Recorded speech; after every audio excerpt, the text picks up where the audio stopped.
Jedes Jahr im Sommer geht das Spielchen wieder los.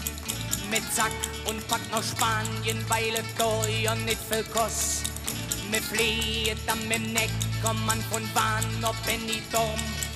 Da weht Moschenbrunn und sind so richtig Rosenform. Nene Marie, ist das hier schön, überall nur kölsche Töne. Der südet wirklich aus, wie bei uns aus.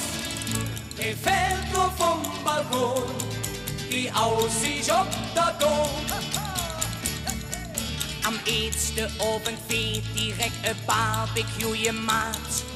Et wird gegrillt, die Bücher haben wir selber mitgebracht.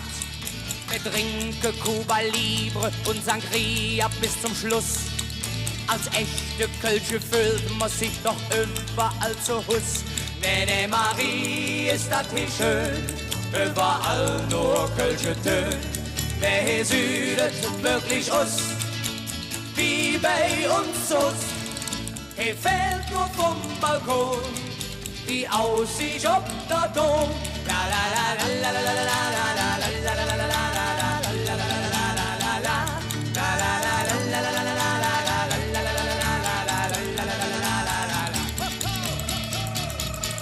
Am nächsten Morgen treffen wir sich um 10 Uhr dann am Strand. Eine Zeitung aus der Heimat und das Radio im Sand. Um 12 Uhr jedes Mittag im Hotel, es werden gekocht. Ätzezup mit Hemmsche, jedes einmal in der Woche. Nene Marie, ist das hier schön, überall nur kölsche Töne. Wer hier südet wirklich aus, wie bei uns aus. Er fällt nur vom Balkon, die Aussicht auf der Dom. La la la la la la la la.